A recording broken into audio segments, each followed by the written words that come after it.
Yes, ladies and gentlemen, it's Barbenheimer Part 2, where we're going to talk about the film Oppenheimer, which is based on this book, American Prometheus. Stick around and listen, we're going to drop the bomb.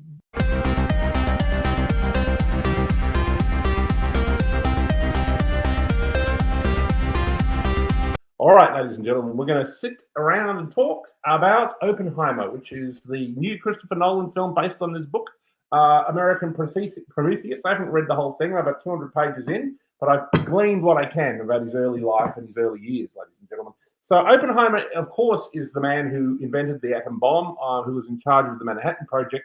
It wasn't just him. It was a group of other Jewish scientists like himself. There was people like Leo Szilard, and there was Hans Bethe, and then there was, of course, what's the name of the other guy?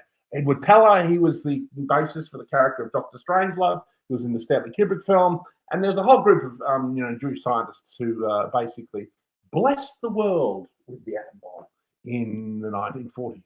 So this film examines, I guess, the kind of ethical and moral dimensions of creating the bomb. Obviously, in many ways, Oppenheimer is a war criminal. I think it would have been if the Japanese and the Germans won, he would have been tried as for war crimes for sure. But obviously they didn't, so he was never tried, at least for any kind of war crimes. But was the building of the atom bomb inevitable? I mean, possibly. I think it might have been. The film also covers, Albert Einstein a bit, whose kind of discoveries, with general relativity theory and, study of the atom, early study of the atom with people like Pauli and Heisenberg and people like this. This enabled the technology or enabled the mathematics and the physics to create, the atom bomb. So, it's like in the 20th century, with the revolution of Einstein, which created a whole new paradigm for physics, this enabled this kind of nightmare, this technological nightmare, to be born. But obviously, someone had to actually do it. Robert Oppenheimer was a very strange individual. What can I say about him? Well, he was sort of a psychopath in many ways, but he was also a genius. He was a genius of physics, but there were a lot of those people about. He went to Germany early on and met Heisenberg and studied quantum mechanics, with people like Pauli and, Fermi and all these other famous physicists from the period. So he knew all these people, and he was one of the first young Americans to go over to Europe and really immerse himself in this new quantum mechanics theory, which was, the theory itself is still bizarre to this day. It's got to do with elemental particles and things being in two places at once, and things being quantum entanglement, which is things being connected across faster than the speed of light kind of communication. Things that people to this day don't fully understand. There's obviously quantum computers that are around at the moment that's based around this theory. So it's an incredibly complex and strange theory of physics that was being developed in the early part of the 20th century. One of the products of this, discoveries in theoretical physics was, the ability to create an atom bomb. Einstein and Szilard warned President Roosevelt that the Nazis could develop a bomb of this nature, but they never did.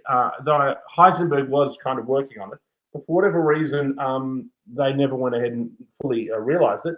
Whether it was because Hitler didn't believe in it or didn't think it would work, we don't know. I mean, maybe he had a little bit more ethics, but the Americans and Oppenheimer certainly didn't, ladies and gentlemen. And they were working on it pretty much as soon as Japan bombed America, which is in late 1941.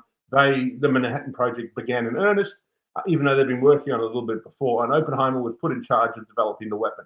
So he worked for 3 years in Los Alamos. He was a kind of, a physicist student at Caltech and at Berkeley, and he had a kind of ranch in New Mexico and near Los Alamos, and that's where he wanted to, build the bomb. And the U.S. military got behind him, and they built a town there for him, a town at Los Alamos, and that's where they built the atom bomb. It took them 3 years, and obviously Oppenheimer couldn't wait to drop it on Nazi Germany, but the war in Germany ended before he could invent the bomb and he could have all that fun of killing innocent women and children in Germany. He really wanted to do that, but he only got to deal with Japanese, so he was only able to drop it on Hiroshima and Nagasaki and basically burn a quarter of a million people alive, and obviously that many people also died from after effects.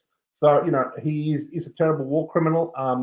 But it's an interesting film, and he is a kind of genius, obviously, in many ways. But the film does deal with the ethical questions of this, and I think it's a really, really good film. Christopher Nolan is a great filmmaker, and he delves right into all the situation. But one of the most fascinating things about Oppenheimer that a lot of people didn't know is that he pretty much was a member of the Communist Party, even though the film itself haggles a lot whether he was a member. But just about every friend he had was a kind of Communist Party member. Outside of some people in the physics departments we work with, some of them were those people were conservative, but he was definitely a communist. It seems, and he may have been involved in leaking atomic secrets to the Russians, who were allies. Up when the Nazi Soviet Pact collapsed with the invasion of Russia by Nazi Germany, obviously then technically the Russians were the allies. They joined the allies. So, it's a very complex situation. But it seems to me that Oppenheimer viewed the creation of the atom bomb in a globalist way. He was a globalist. While being a communist, he was also a Zionist. But he believed that through creating this terrible weapon that it would end war because, people would see how terrible it is. And he believed that it would bring in one world government. Does that sound familiar, ladies and gentlemen? He wanted the one world government. Surprise, surprise. And he believed that the nuclear weapon was the key to it. And that, he believed that the Russians should also have the nuclear secrets. So that when everyone's got the atom bomb, so no one can really use it because it's so destructive. But he did believe it should be tested 1 or 2 times and it should be, demonstrated, at the end of World War II. He believed in that. And he did support it being dropped on Hiroshima and Nagasaki because he's a cunt. Instead of just dropping it in the ocean or somewhere, some small island that's uninhabited and saying, look what we can do now. You could have done that. I think the Japanese would have probably surrendered them. But anyway, the decision was made to murder all those people. And so, it's a very interesting film. And it does raise the question, that this attempt to bring in one world government using a kind of weapon of mass destruction has happened before. And that was the atom bomb. And then obviously Edward Teller, soon after the invention of the atom bomb, he created the hydrogen bomb, which in the late 1940s, early 1950s, which was even more destructive than the atom bomb. So this attempt by Jewish intellectuals to kind of create a one world government through, using weapons of mass destruction, this is really the first incident. And what happened with COVID is something, that's something, this has been done before, ladies and gentlemen. So, you see that at the moment now, with COVID, they tried to create a kind of one world government situation. And that, they really have no qualms about using weapons of mass destruction. But the thing is, that's interesting with Oppenheimer is that because of his ties to communism, when the war ended, and obviously we entered the Cold War, and then we entered the 1950s, there was the whole thing with McCarthy and the whole anti-communist thing. So instead of bringing the world together, under a one world government, under a one nation that obviously Oppenheimer spoke about a lot, you see that, if anything, there was a rising nationalism in America in the 1950s, and there was a very, very strong anti-communist mood. And that even came for Oppenheimer, and he had his security clearance revoked due to his ties to the Communist Party in the 1930s in Los Angeles and other places.